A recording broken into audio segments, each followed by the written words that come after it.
Hello my beautiful family and welcome back to the channel. We're back with another recap of 90 Day Fiancé. Today we're covering episode 5 of The Other Way. Let's get started with James and Tata. All in all, 3 planes, 1 car, 1 bus, and then in Yogyakarta I have to take a cab to the train station. So I'm basically hitting them all. James is about to board his plane and soon he will be in Indonesia to start his new life with his wife. Speaking of wife, she is helping her mother and father prepare banana chips. I haven't told my parents that James and I will move here because I'd rather have James by my side in person. These 2 brilliant grown adults quit their jobs with no notice, abandoned the family, and now they're both assuming that they will move right in with mom and dad. And mom and dad don't know yet. So for now, I'm just gonna tell them that James coming here for visit. They don't even know that James is on his way. But no better time than the present. Tata drops the bomb and thankfully her parents take it really well. Her dad tells her that she needs to take him around the city, show him around. Then her mom chimes in and she's like, I want you to stay here with me the whole time. Don't go anywhere. Ya Umi, maaf ya Umi dulu Tantri. Pen mama kan nungguin mama.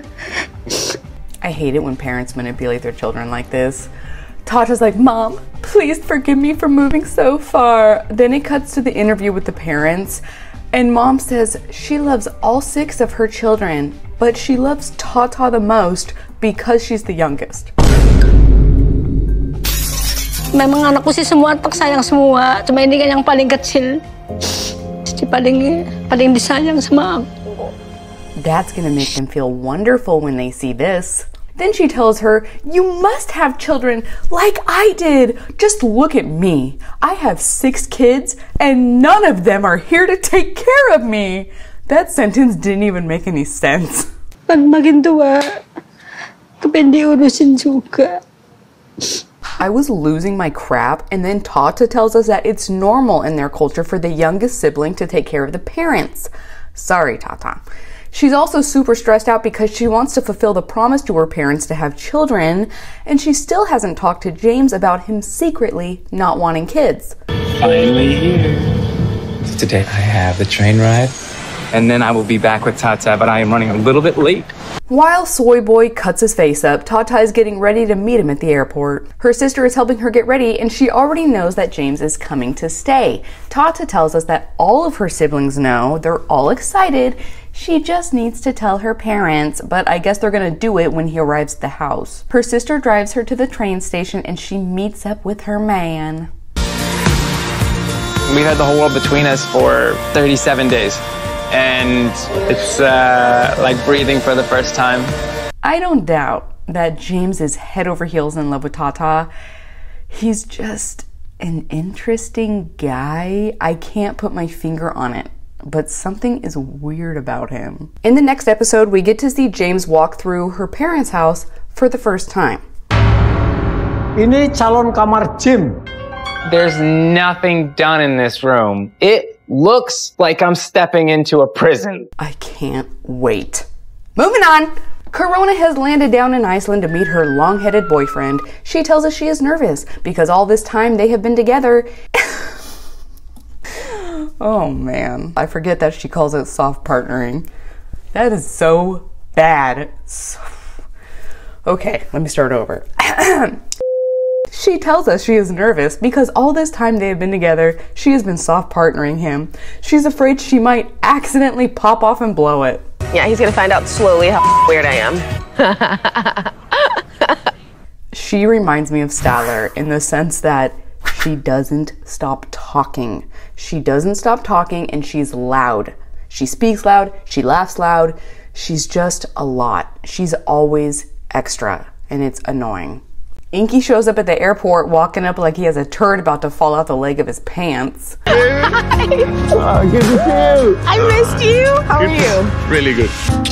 Thank Here you go. Welcome home. Now, it's possible that they were required to film the same scene over and over and over again like we saw before in one of my tea times. But if not, Ingi does not look excited at all. And Kron's like, huh? What I expected was a big romantic gesture, and then what I got was kind of like, How I reckon he probably kisses his grandma? Lame. By the way, I was getting comments from people who lived in Iceland who say there are definitely black people there. There's no way. His parents have never not seen a black person. Once again, this is a storyline just being played up by TLC. I don't know. I'm looking forward to just, I don't know, being with my person. Yeah. Corona is offended. She's hurt.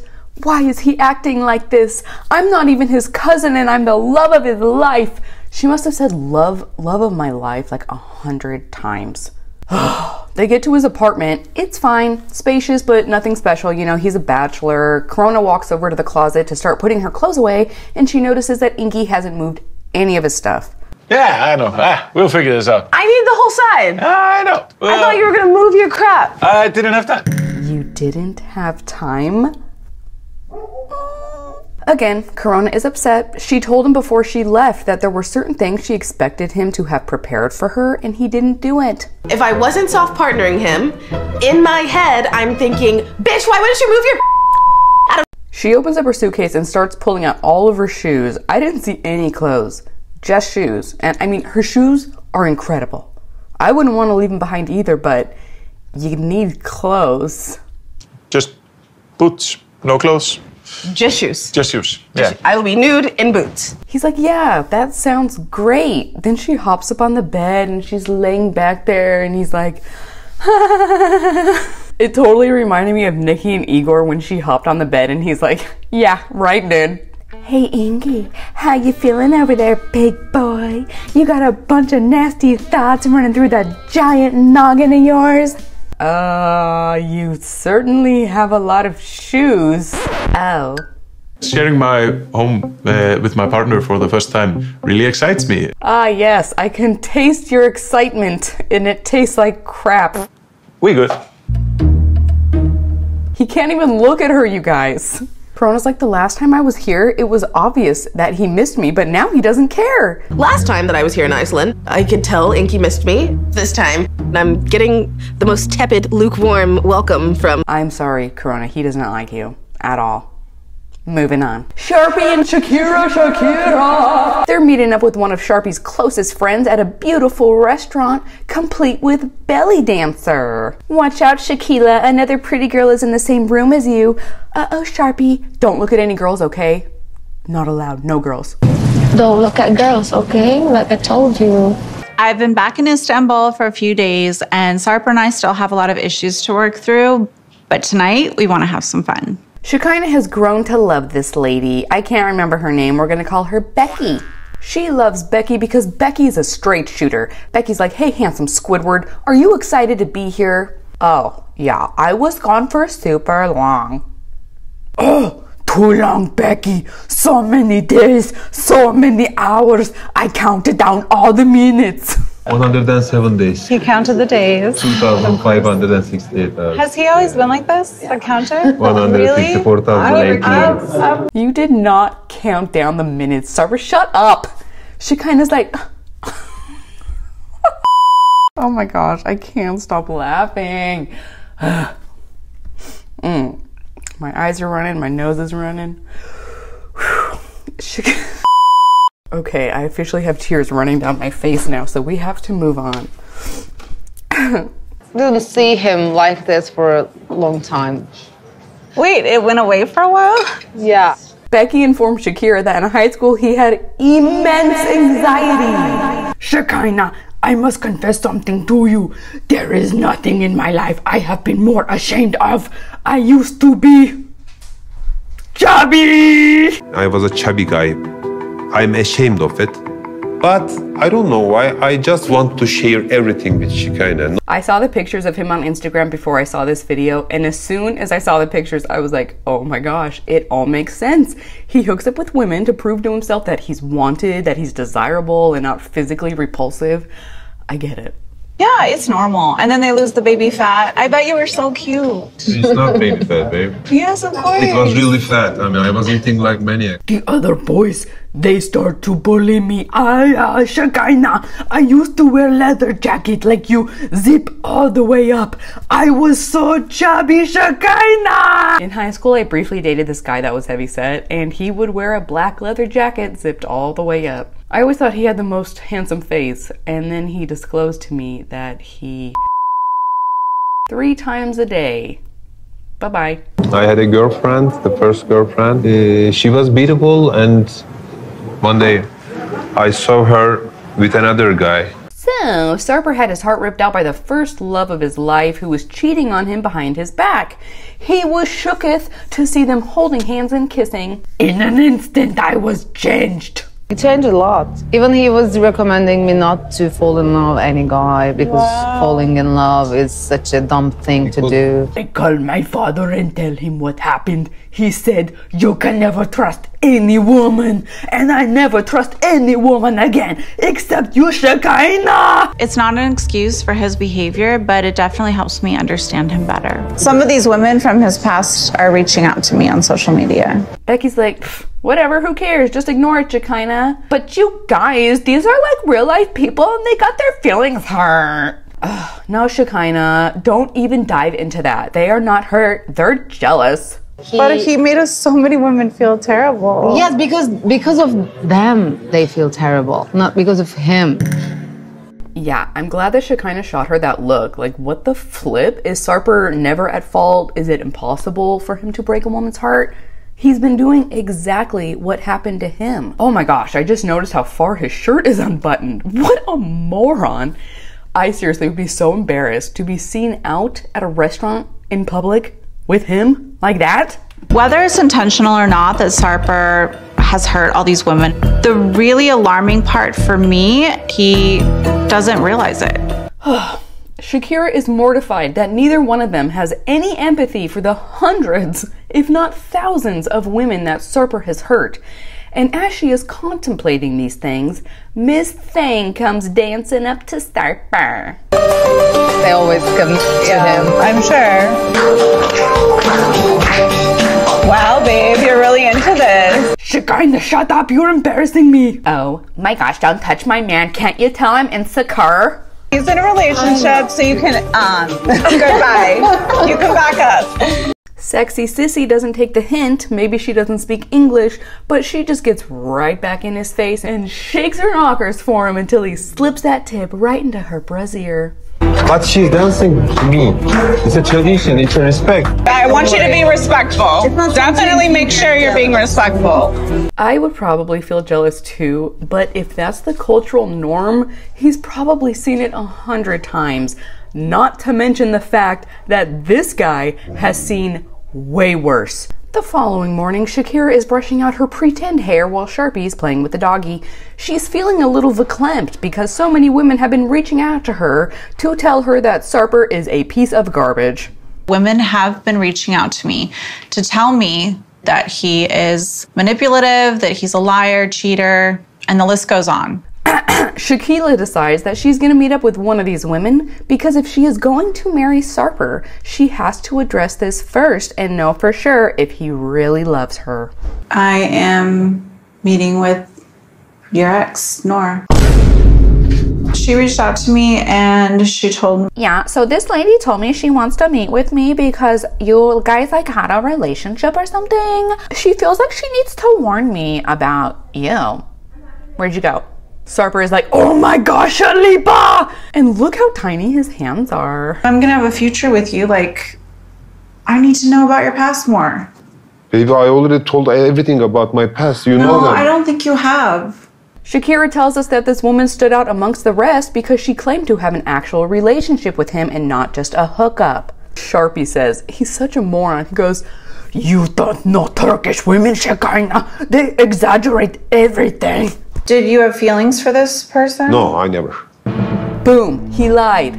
I don't know why he feels like he has to lie. The fact that he had feelings for someone before Shekinah is completely plausible. He's single in his 40s, but Shekinah has this novel idea that Sarper has never cared for any women, and she has changed his wild, deviant ways. I want you to go, babe. I'm not gonna let you go. Please. I'm not gonna let you stop me. Shekinah! The next day, Shekinah meets up with this pretty lady who informs us right away that she has terrible English, so she pulls out a translator. Shakira asks her how long they had been dating, and she says it only lasted 3 to 4 months, but they were constantly texting and talking to each other. Sanki karşımdaki adamı yıllardır tanıyormuşum gibi bir samimiyet sergilemişti zaten. İlk kez bir kadına karşı böyle duygular beslediğini bu şekilde. Uh-oh, Shekinah's little fairy tale is unraveling as she realizes that Sarper might have actually loved another woman before her. She says, I would wake up to messages from him every morning. Good morning, my angel. Good morning, my love. He said that this was the first time that he felt like he had such feelings for a woman. So, is Sarper lying about being in love before? Or does he just tell every woman he meets the exact same story? He feeds them the same lines that have worked over and over again. Is anything original? Shekinah asks if Sarper ever confirmed to her that they were in an exclusive relationship, and she tells her that he told her he was in love with her. That makes me feel like he's a liar now. Ben sana söylediği birçok cümleyi bir sürü kadına daha sarf etmiş olduğunu adım kadar eminim. I know that right now I look so cool and calm and collected, but I'm like freaking out because I think that maybe Sarper's like lying or something. So how did the relationship end? Like, how did you guys eventually just stop seeing each other?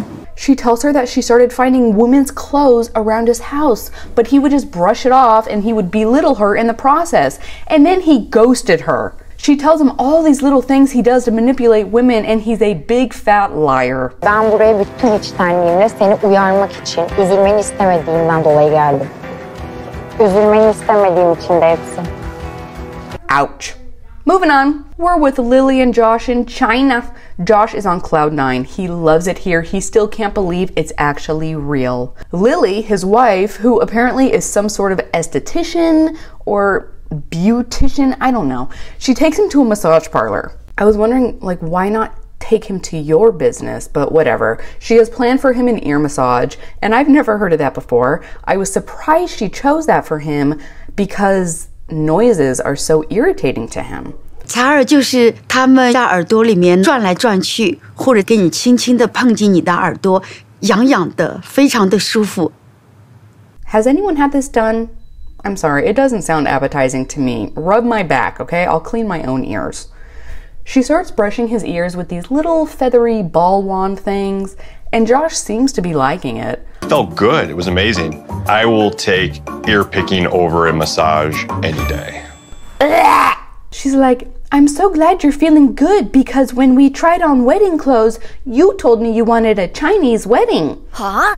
He's like, oh my gosh. Look, we must have had some kind of misunderstanding because I thought you wanted the Chinese wedding. Lily tells us that she's never even considered having a Chinese wedding before. So, either their communication is horrendous or someone is lying. Regardless of who said it, you don't have to spend so much money.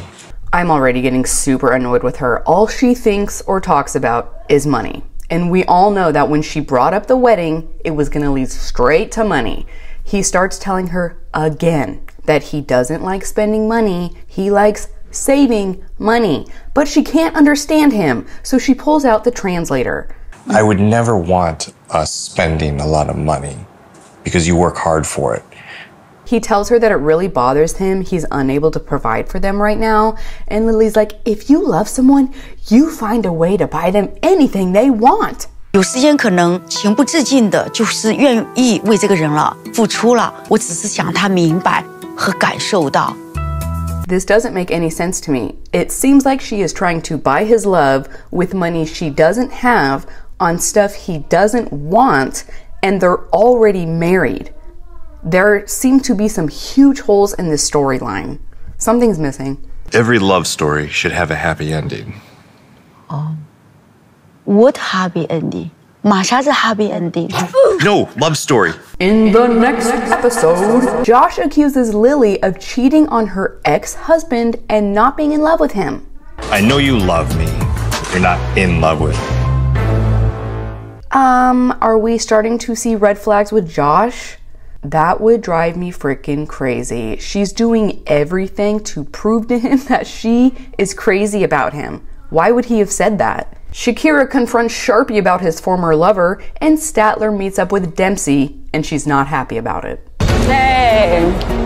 Excited to see me? Yes, I'm excited to see you. You just want to go. Yike! This has nothing to do with anything, but how come when people say, I beg your pardon, we think it means, huh? What'd you say? Repeat yourself? But if you think about the words, I beg your pardon, it's like you're asking for forgiveness. Let me know what you think about this week's episode in the comments below, and I will see you guys in the next one. Bye! Shekinah's like, wow, how's he?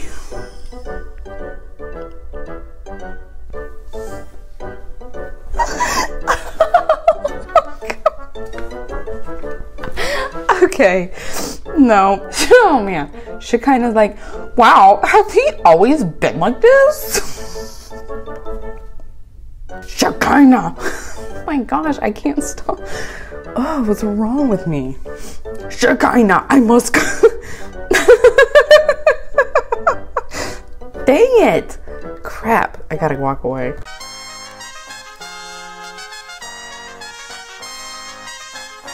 Shakira, Shakira!